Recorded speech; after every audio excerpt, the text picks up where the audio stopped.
Hello guys, kumusta na kayo? Ito pong muli si Nanette ng Net Cooking at narito na naman tayo sa ating OIC Sarap Channel. Ngayong araw tayo ay gagawa ng ube cheesecake. Medyo matagal gawin ito, kaya wag na natin pagtagalin. Umpisahan na po natin. At ang una natin gagawin dito, gagawa muna tayo ng cheesecake crust.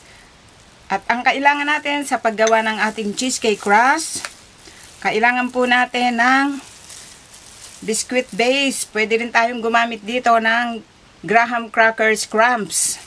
Pero ako, ang ginawa ko, simple lang yung biscuit, Marie biscuit o kahit itong coconut biscuit. Ang ginawa ko, kinrumble ko lang ito sa food processor. Durugin natin at pwede natin gawin ito at ito yung kinalabasan. At kailangan din natin dito ng melted butter, granulated sugar. At para po dito sa ating cheesecake, yung filling, kailangan natin ng cream cheese. Ito yung ube. Ito yung ube na to. Ito yung grated ube na ito. So, frozen. Wala tayong mabili dito yung ube talaga na i-boil natin. So, merong nabibili dyan sa mga Asian store. So, nakabili ko ng grated ube. At kailangan natin dito ng granulated sugar. Then, flour. Itong dalawang raw egg. And then, itong heavy cream. Kailangan natin ito. Kailangan din natin dito ng salt, vanilla extract, at itong ube food coloring. So, makakadagdag ito kung sakali at medyo kailangan natin ng mas matingkad na kulay. Okay, so ito yung kailangan natin dun sa ating ube cheesecake. At para naman dun sa topping, kailangan natin itong half a cup of grated ube. So, pinaghati ko siya. So, ito 1 cup. Ito half cup. At kailangan po natin ng gelatin powder. Ito para dito sa topping ito. Then, vanilla extract ulit. At saka itong tubig. Okay, ang gagawin natin ngayon, itabi muna natin itong gagawin nating cheesecake na filling natin. Gagawa muna tayo dito ng cheesecake crust. So, ang gagawin natin, meron tayo ditong isang mixing bowl. Yan, lagay natin dito itong ating na-crumble na biscuit.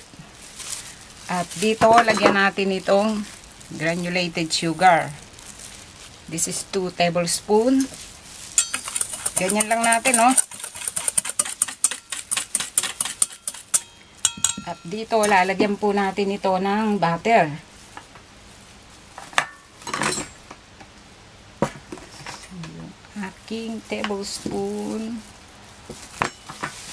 Ito. So, lagyan natin ng butter. So, kadalasan kong ginagamit dito, mga 3 to 5 tablespoon of melted butter. Kailangan melted yung butter natin. Then, ito, i-mix natin mabuti. Kailangan well blended ito, Yan. Kailangan mabasa lahat ng butter. Itong ating, itong biscuit crumbs. So, kung gagamit kayo, pwede yung graham crackers. So, i-crumble nyo lang yun. Pero may nabibili kasi na graham crackers na crumbs na siya. Okay, mag-add pa tayo ng butter. So, palagay ko okay na to. Naka 5 tablespoon na tayo ng butter. Palagay ko okay na to.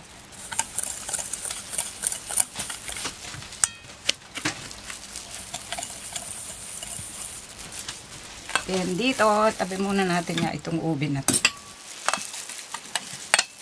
So, dito natin ibe-bake. Kaya ang gagawin natin dito, ayan niline ko lang siya ng parchment paper. Ang gagawin natin dito, ilagay natin dyan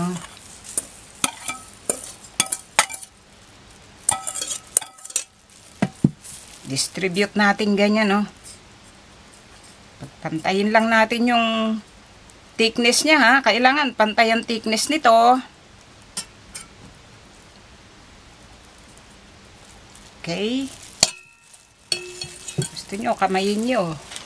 Pero pinakamaganda dyan, lagyan nyo ulit ng isang parchment paper na ganyan. Diinan nyo lang oh. Kung meron kayo yung kahit anong pandiin na ganyan, diinan nyo hanggang sa masiksik siya. Siksikin yung mabuti para mas maganda at mas maayos itong ating maging crust.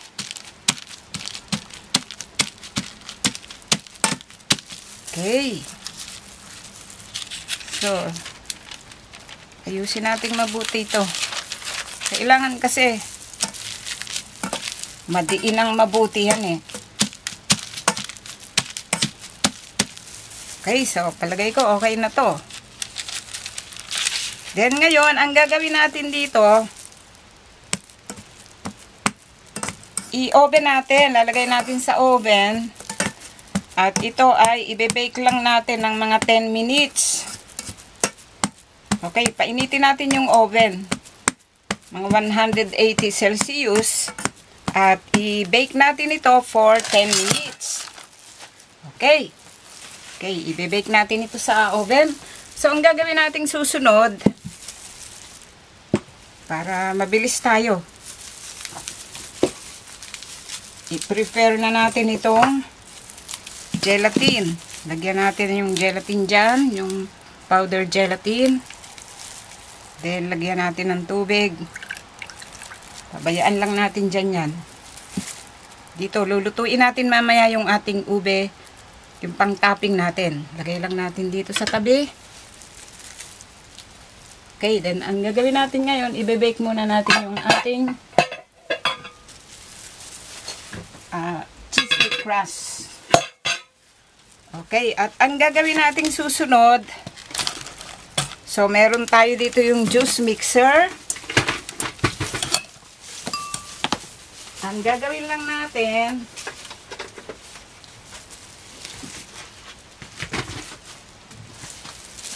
ito yung next na gagawin natin. So, dito po, ilagay natin itong ating grated na ube. Then, itong cream, ang ilalagay po natin dito, half a cup. Okay, so, ayan no, hinati ko to. Ito kasi mamaya dun sa ating pang topping ito. Lulutuin natin yung ube. Then, dito, para mas pino yung maging ube natin.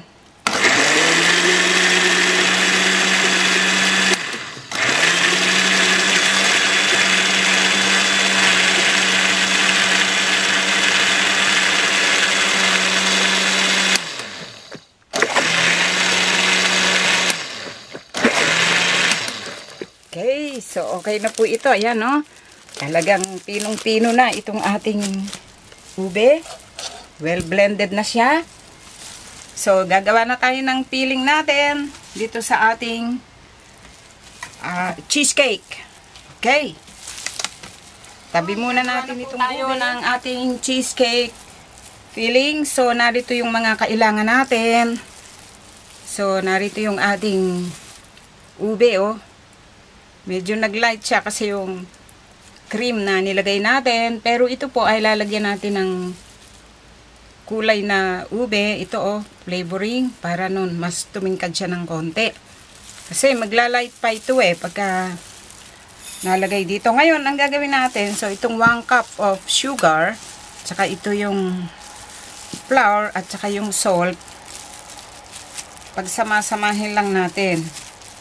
I-combine natin. I-mix lang natin dito. Mix natin.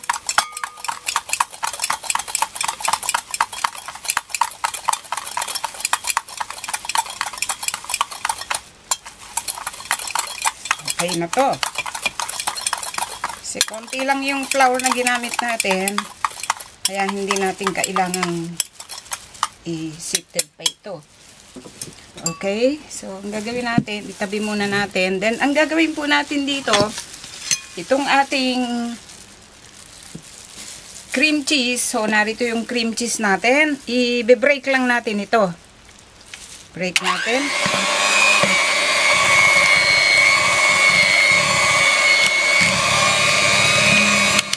Okay. Kailangan lang room temperature siya. So, before nating gamitin, medyo ialis lang natin sa ref ng mga 1 o 2 oras para maging ganito ang texture niya. Then, lagay natin yung ating egg. Isa-isa. Then, ibig natin.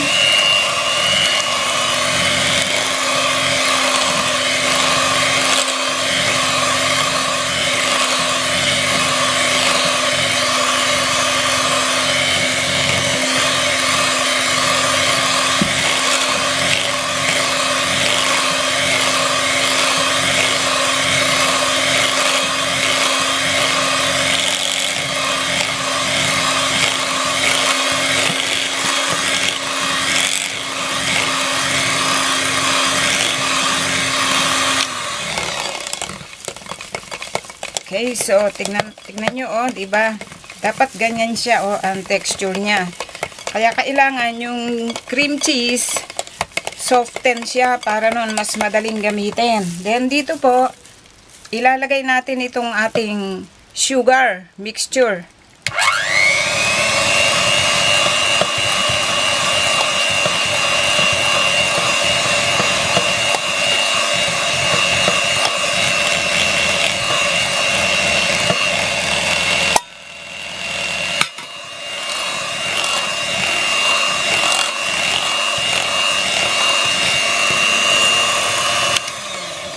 Ilagay po natin itong ating vanilla extract. Okay, ang gagawin natin dito, ibibit natin hanggang maging well blended siya, okay?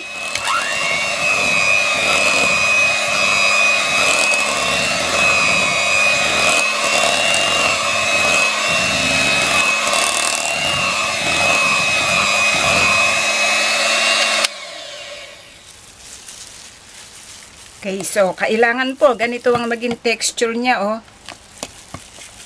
Okay. So, ang gagawin natin ngayon dito, hahatiin po natin itong ating cream cheese mixture na ito. Itong ating cake batter, itong cheesecake batter. Hatiin natin. Then, dito, meron tayong isang mixing bowl. Ilagay natin dito yung kalahati.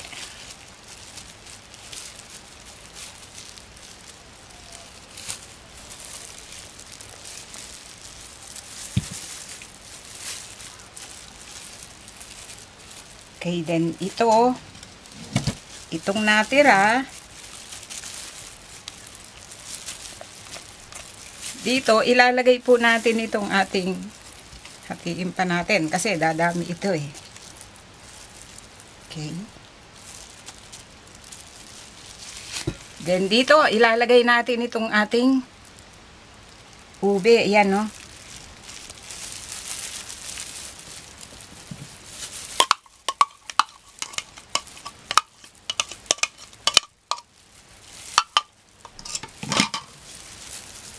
Then dito po, i-mix natin ulit.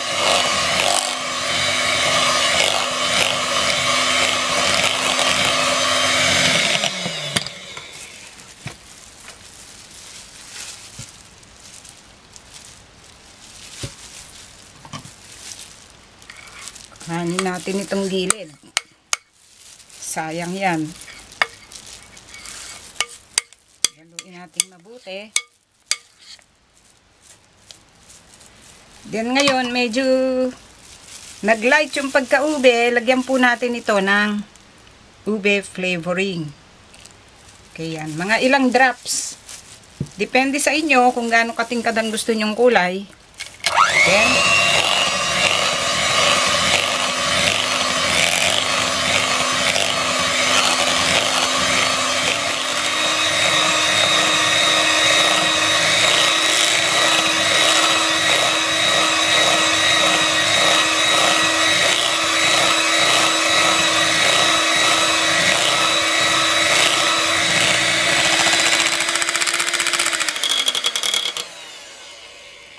Okay, so palagay ko okay na itong ganitong kulay.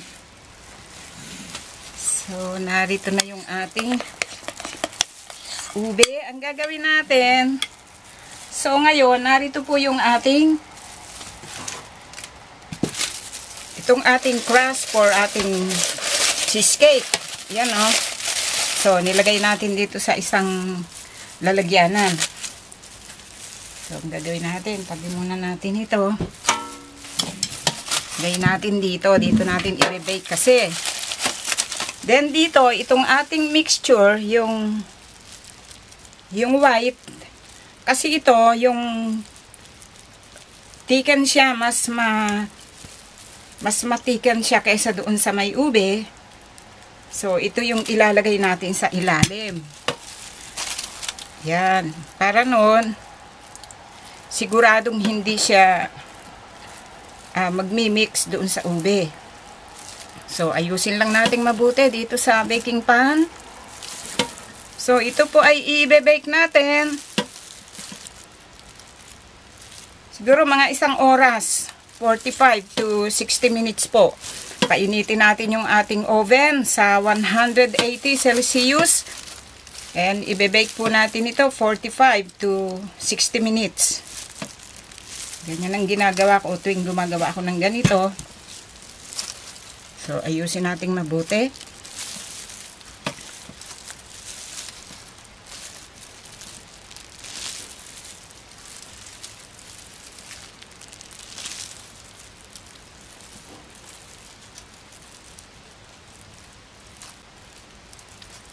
Okay, then dito po, ilalagay na natin itong kulay ube sa pinaka-top. Dahan-dahan lang, baka mabutas yung kulay white.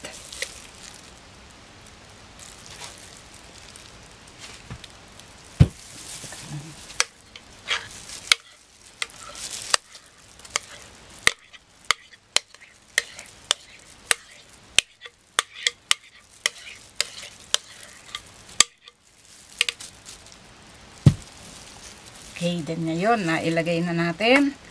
Ayusin lang natin mabuti dito.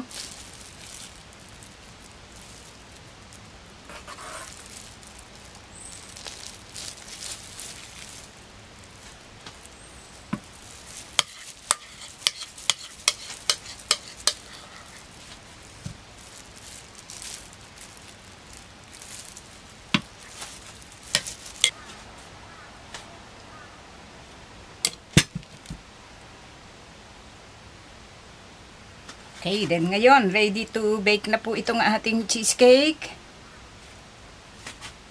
Pantayin natin. Kailangan kasi pantayan eh.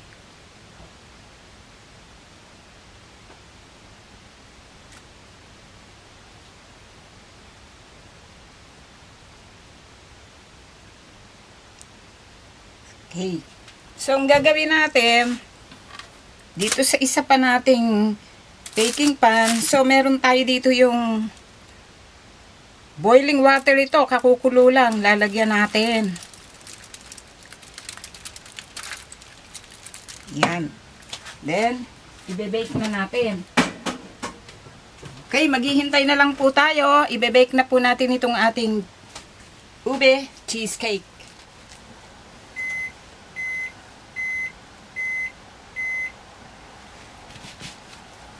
So, okay. Ang gagawin natin, hanguin na natin itong ating ibinibake na cheesecake.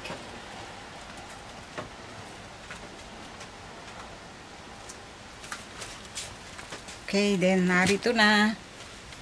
Yan, okay na ito. So, ang ginawa ko lang dito, insert lang natin dito. So, nilagyan ko siya kanina din. Okay na. So, ang gagawin po natin ngayon dito, mainit pa oh. So, ilagay lang natin dito sa cooling rack. Alisin natin dito. Okay, ang gagawin po natin ngayon dito, hihintayin nating mag-cool down. At lalagyan natin ito ng topping mamaya. Okay, hintayin lang natin na mag-cool down itong ating ube cheesecake. So nakikita natin, nag-iba yung kulay niya, pero yung loob po niyan, kulay ube ang loob niyan. So yung pinaka-top lang kasi na-expose doon sa oven. Okay, maghihintay na lang tayo. Ngayon, ang susunod po natin gagawin, so gagawa tayo ng gelatin topping. Narito yung ating gelatin kanina na nilagyan natin ng tubig. So, lulutuin natin dito ito. Okay. Okay, then ngayon, itong ating ube, so nilagyan lang natin ito ng yung heavy cream. Okay.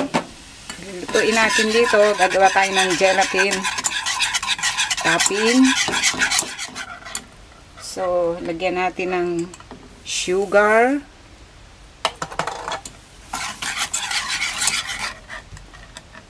Then, vanilla extract. At itong ube flavoring. Para medyo tumingkad ng konti yung kulay. Okay, lulutuin natin ito hanggang sa ma-dissolve completely yung gelatin.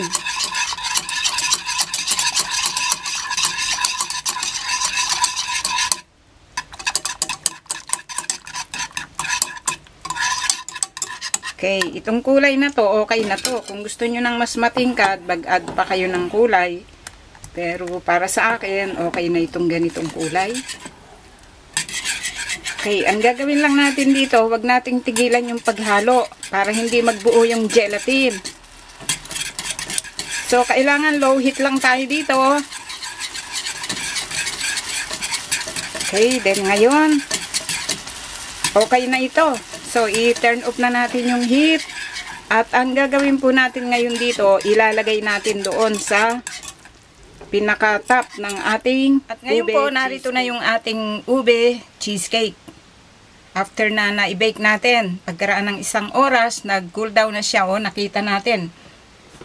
Medyo bumaba siya ng konti, di ba? Then, ito yung ating pang-topping.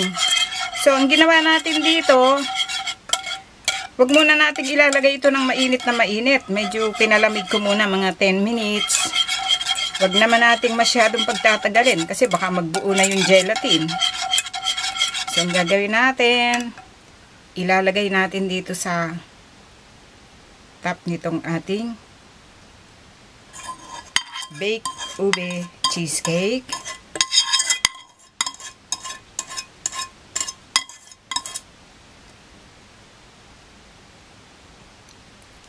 I-distribute natin dito sa kabuuan itong ating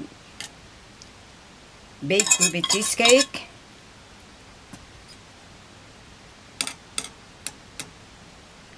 Okay, ganyan lang oh. At ang gagawin natin ngayon, ilalagay muna natin ito sa ref para mag-firm siya. Tagilid lang natin. Yan. Tumigas na tuloy yung gelatin.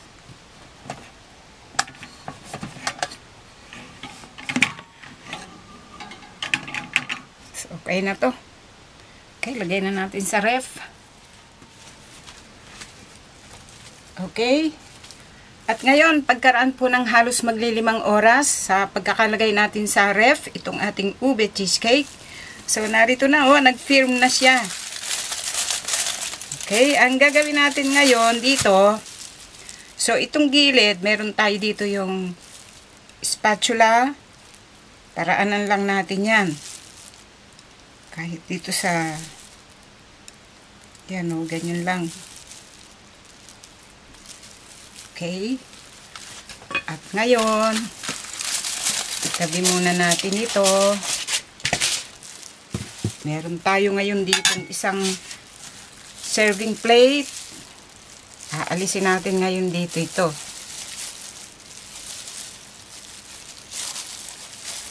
Ingat, baka dumulas. Okay.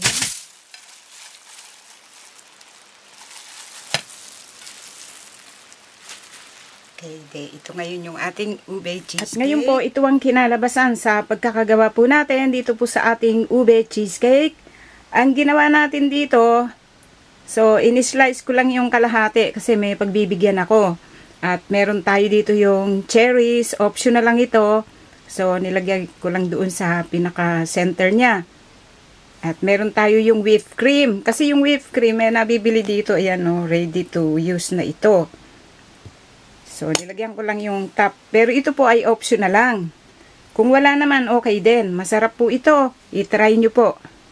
So, ayan ang pagkaka-cut po natin. So, ito po yung loob. Yan o. Then, ilalagay natin dito sa isang serving plate. At pwede na po natin itong iserve at kainin. Okay, sana po ay nagustuhan nyo ang pagkakagawa po natin dito po sa ating ube cheesecake.